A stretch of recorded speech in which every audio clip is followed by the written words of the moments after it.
ربنا آتنا في الدنيا حسنة وفي الآخرة حسنة وقنا عذاب النار رب ارحمهما كما ربياني صغيرا رب ارحمهما كما ربياني صغيرا رب ارحم وأنت خير الراحمين رب ارحم وأنت خير الراحمين রব্বুল আলামিন রোজা অবস্থায় ইফতারের আগ মুহূর্তে আল্লাহ প্রতিভাই গুনাহগার বান্দা তোমার শাহী দরবারে হাত তুলেছি। রব্বুল আলামিন আমাদের সারা জীবনের গুনাহ খাতা তুমি মাফ করে দাও রব্বুল আলামিন। বিশেষ করে আজকে যিনি ইফতার এবং সাহরি আল্লাহ আয়োজন করেছে, রব্বুল আলামিন ইফতারে যে আয়োজন করেছে ডাক্তার ফাতেমা, রব্বুল আলামিন তোমার এই বান্দিকে তুমি কবুল এবং মঞ্জুর করে নাও রব্বুল আলামিন। ডাক্তার ফাতেমা যিনি আজকে ইফতারের আয়োজন করেছে, তার পরিবারের যত আল্লাহ কবরস্থ আছে সকল কবরবাসীদেরকে তুমি মাফ করে দাও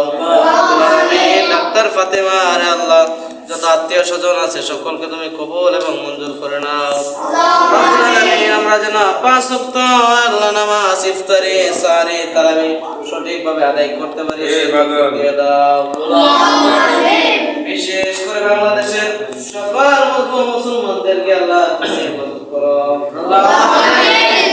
বিশেষ করে আল্লাহ হাফেজ নাসিরউদ্দিন সাহেবকে আল্লাহ তুমি কবুল এবং মঞ্জুর করে নাও রব্বুল আলামিন। বিশ্বের মধ্যে যারা মুসলিম অবস্থায় আছে আল্লাহ সকলকে তুমি কবুল এবং মঞ্জুর করে নাও আমিন। দেশ রক্ষার জন্য ঈমান রক্ষার জন্য যারা জীবন বিলিয়ে দিয়েছেন তাদেরকে শহীদ হিসেবে কবুল এবং মঞ্জুর করে নাও আমিন। হালাল উপার্জন করতে পারি সেই তৌফিক দিয়ে দাও আল্লাহ আমিন। সকল অবস্থায় তোমার ভয় অন্তরে তাকে সেই তৌফিক দিয়ে দাও রব্বুল আলামিন। বিশেষ করে অত্র প্রতিষ্ঠানকে যারা বিভিন্নভাবে সহযোগিতা করে আসছে সকলের সহযোগিতাকে কবুল এবং মঞ্জুর করে নাও রব্বানা তাকাব্বাল মিন্না ইন্নাকা আনতাস সামিউল আলিম ওয়া তুব আলাইনা ইন্নাকা আনতাত তাওয়াবুর রহিম আমিন বিরহমাতিকা ইয়া আরহামার রাহিমিন।